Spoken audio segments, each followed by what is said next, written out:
भजन संहिता 91 उसकी 11 और 12 आयत में लिखा है। लेकिन उससे पहले मैं चाहता हूं हम एक आयत को पढ़ें। अगर आपकी स्क्रीन पे एक आयत नहीं आई तो आप बाइबल से निकाल लें उसे। भजन संहिता 91 उसकी एक आयत। He that dwelleth in the secret place of the Most High, जो सर्वशक्तिमान के छाए हुए, जो परम प्रधान के छाए हुए स्थान में बैठा रहे, वो सर्वशक्तिमान की छाया में ठिकाना पाएगा। लोग बोलते मैं सेवा क्यों करूं? कहता shall abide under the shadow of the Almighty। Shadow का मतलब है तसेल, इब्रानी भाषा का 6738वां शब्द। तसेल, डिफेंस। कहता अगर तू मेरे छाए हुए स्थान में बैठा होगा। क्या है परमेश्वर का छाया हुआ स्थान? He that dwelleth मतलब यशब, इब्रानी भाषा में यशब, यानी वो कुर्सी जो खुदा ने तुम्हें दी। कौन सी? एक विश्वासी होने की। मैं एक विश्वासी हूं, ये परमेश्वर ने मुझे एक कुर्सी दी है। यानी मुझे उस कुर्सी पे, जैसे एक एसएसपी साहब को कुर्सी मिलती है, उनका रिएक्शन, उनका काम उस कुर्सी के मुताबिक होता है। तो लिखा ही दैट ड्वेलेथ, इब्रानी भाषा का 3427वां शब्द यशब, जो परम प्रधान के छाए हुए स्थान में बैठा रहे, यशब करे, जिसका मतलब है कि वो कुर्सी को संभाल के रखे। To sit down. कहता वो सर्वशक्तिमान की छाया में ठिकाना पाएगा। तसेल, छाया का मतलब है तसेल।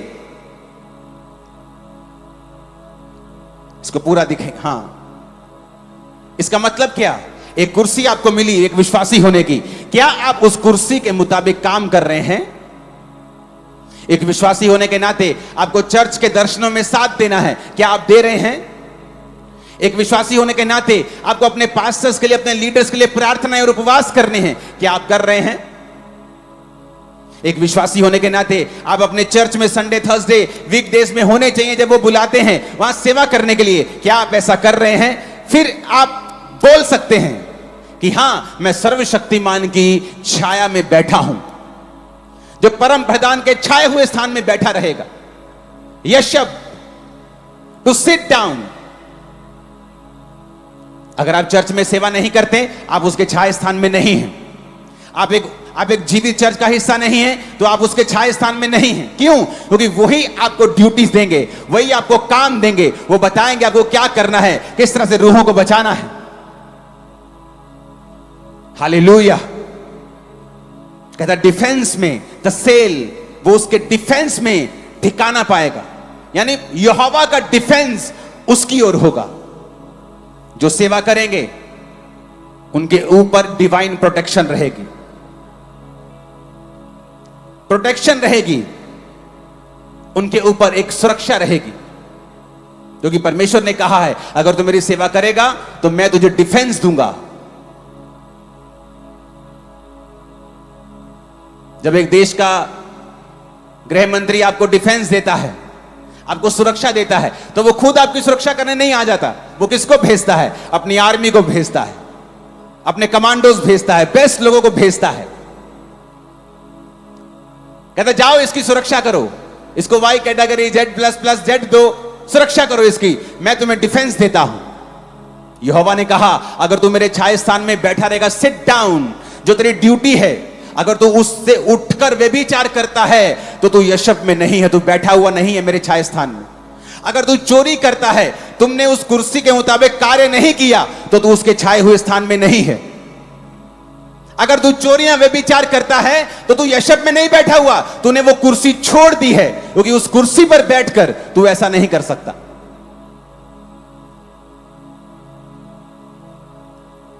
एक ऑफिसर संविधान के साथ बंधा हुआ, जब वो कुर्सी पे बैठा है, संविधान से बंधा हुआ है। परमेश्वर ने कहा अगर तू उस कुर्सी पे, विश्वासी की कुर्सी पे बैठा है, तो तुझे एक्शन करना होगा उस कुर्सी की वैल्यू के मुताबिक। तू गुंडागर्दी नहीं कर सकता, तू मार कुटाई नहीं कर सकता, तू अन्य अन्य सारी जगहों के ऊपर तू नहीं घूम सकता, तो तुझे कुर्सी दी गई है।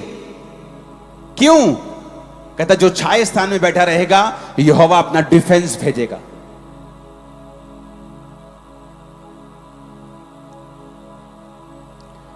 फिर 11 आयत में लिखा है, वह अपने दूतों को तेरे निमित्त आज्ञा देगा, जहां कहीं तू जाए वो तेरी रक्षा करे। ऐसा ना हो तेरे पांव पर पत्थर से ठेस लगे, वो तुझको हाथों हाथ उठा लेंगे। इसका मतलब जब परमेश्वर ने कहा अगर तू यशब रहेगा मेरी प्रेजेंस में तो मैं तसेल करूंगा, डिफेंस दूंगा, फिर वो कहता फिर दूत तेरी पास रहेंगे और तुझको हाथों हाथ उठा लेंगे, क्योंकि वो दूत मैंने जो तुझे डिफेंस दिया है उसके अनुसार तेरी जिंदगी में रहेंगे। यानी जो सेवा करेगा डिवाइन प्रोटेक्शन उसकी लाइफ में रहेगी।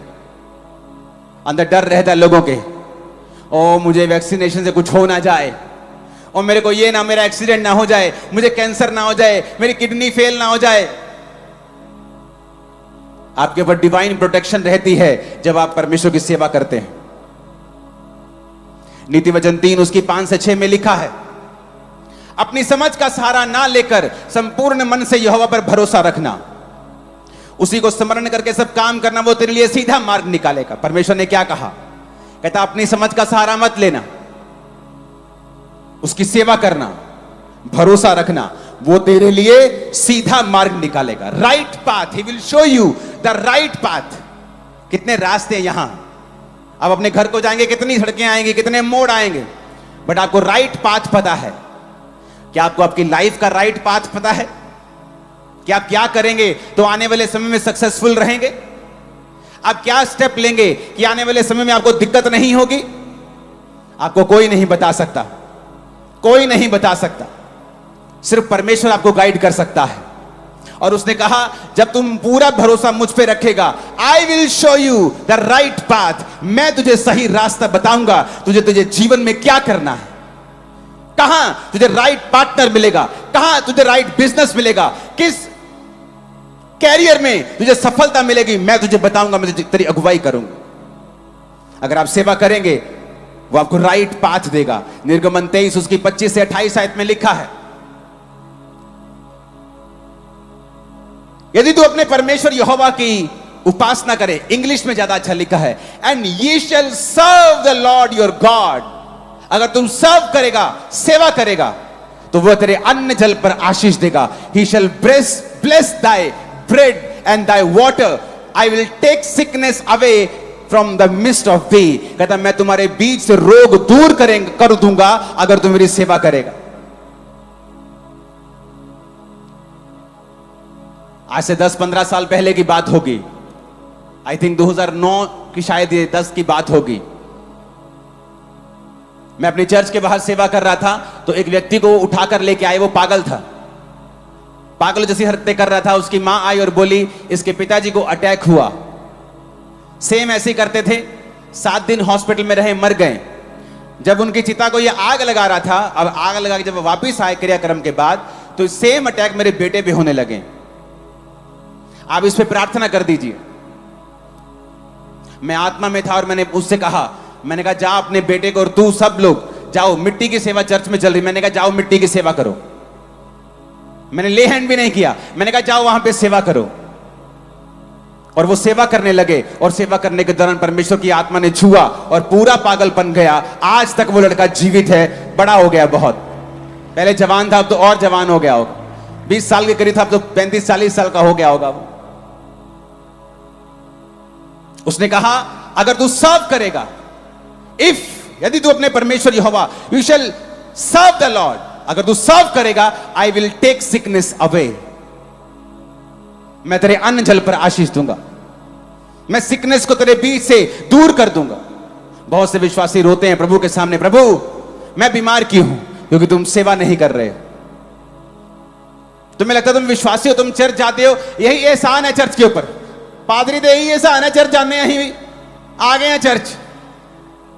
ये तो पहला स्टेप है।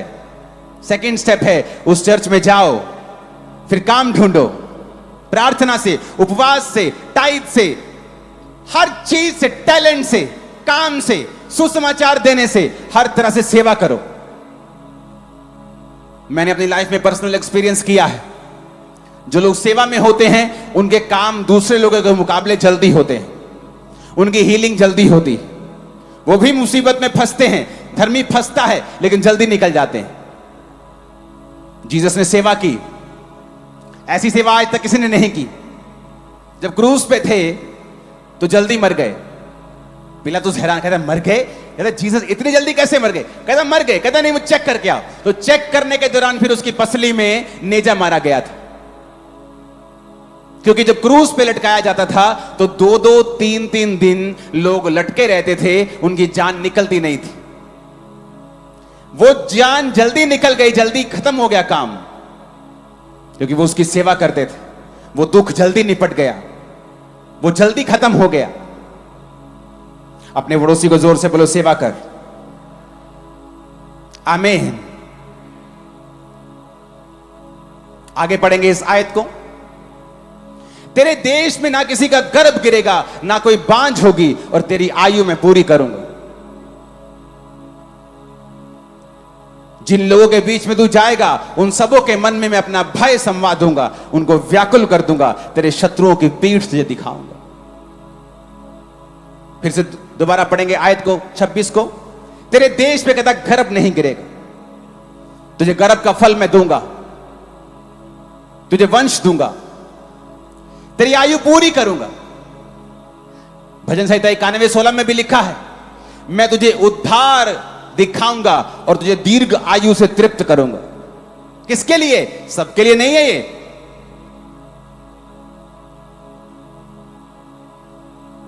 अपने पड़ोसी को बोला, वचन सबके, ये वचन सबके लिए नहीं था, उसी के लिए है जो उसकी हजूरी में बैठा है,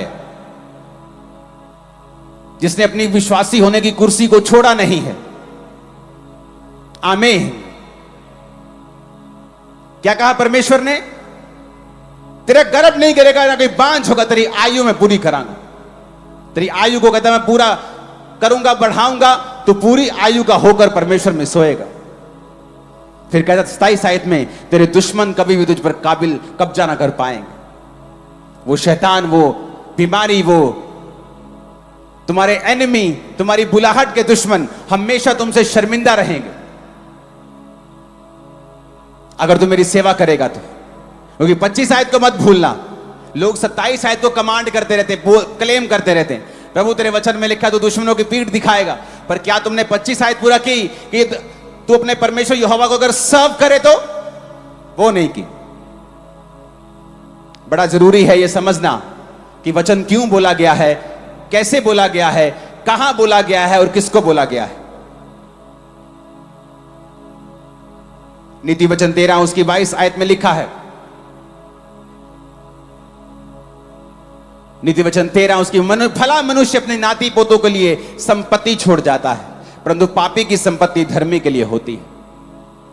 खुदा ने कहा जो सेवा करते हैं वो अपनी लीगेसी छोड़ जाएंगे, वो अपने बच्चों के लिए अच्छी वस्तुएं छोड़ जाएंगे। लेकिन जो पापी होगा वो कमाएगा दूसरों के लिए, वो खुद कमाएगा लेकिन किसी और को देके जाएगा। लेकिन आप लीगेसी बिल्ड कर सकते हैं अगर आप परमेश्वर की सेवा अच्छी रीति से करेंगे तो। वो आपके वंशों का परमेश्वर है।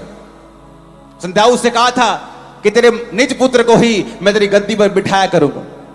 अगर वो तेरी आज्ञाओं पर, जिस तरह तू चलता है मेरी आज्ञाओं पर अगर वो चलेंगे तो उसी तरह से वो आशीषित होंगे जिस तरह से मैंने तुझे आशीषित किया है। ऊंची आवाज में बोलो हालेलुया। फिर से बोलो ऊंची आवाज में हालेलुया।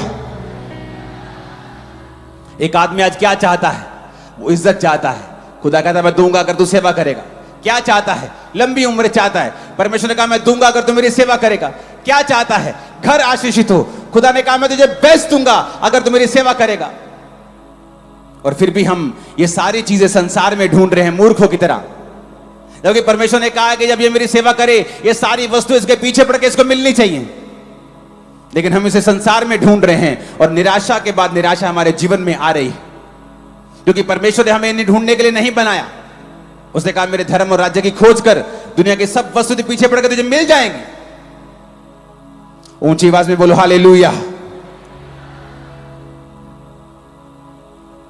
आपको सिस्टम चेंज करना होगा, आपको सिस्टम बनाना होगा। आप, आपके बच्चे, आपकी वाइफ, माता पिता सब परमेश्वर की सेवकाई में हो, किसी भी तरह से कर रहे हो, प्रार्थना के जरिए, अपने पास्टर के लिए उपवास रखने के जरिए।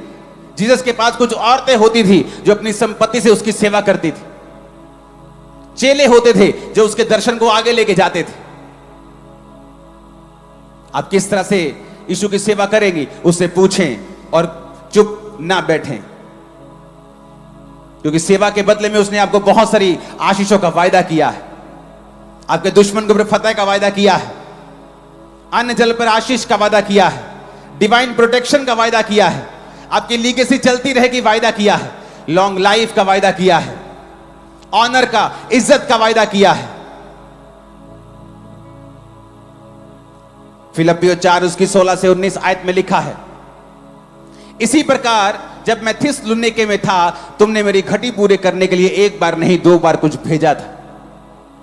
यह नहीं मैं दान चाहता हूं, परंतु ऐसा फल चाहता हूं जो तुम्हारे लाभ के लिए बढ़ता जाए। मेरे पास सब कुछ है, वरन बहुत आयत से है।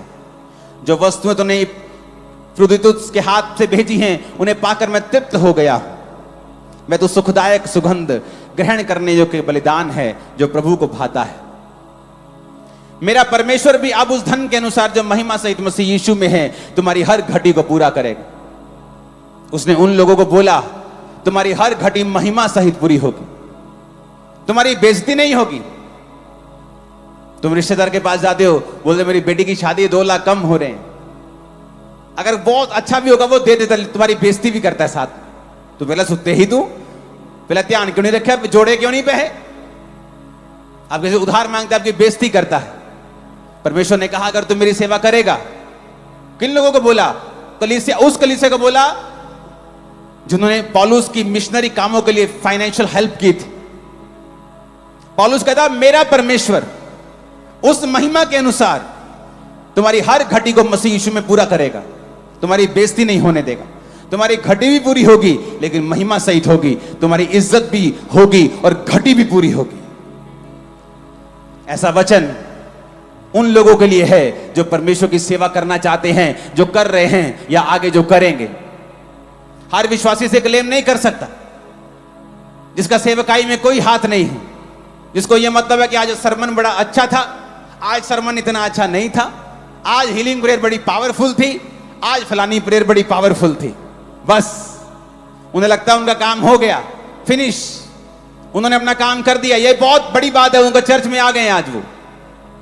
ये बड़ी बात नहीं, तो शुरुआती बात है।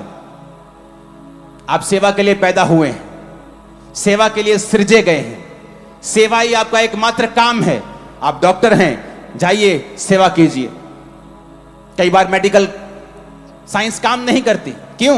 क्योंकि परमेश्वर को काम करना होता है। क्या आप अपने पेशेंट्स को बताते हैं यीशु मसीह के बारे में? जहां आप काम करते हैं, क्या वहां सुसमाचार प्रचार करते हैं? क्या मोहल्ले वालों को मालूम है आप क्रिश्चियन हैं? आपका क्या बॉस जानता है आप क्रिश्चियन हैं? क्या आप अपने कैरेक्टर से उसकी सेवा कर रहे हैं? क्या आपके ऑफिस में 10-10 बॉयफ्रेंड और गर्लफ्रेंड्स है कि आपके कैरेक्टर से आप उसकी सेवा नहीं कर रहे हैं, आप उसके नाम को कलंकित कर रहे हैं? अगर आप उसके नाम को ऊंचा करेंगे वो आपको ऊंचा करेगा, आप उसके नाम को नीचा करेंगे वो आपको नीचा करेगा।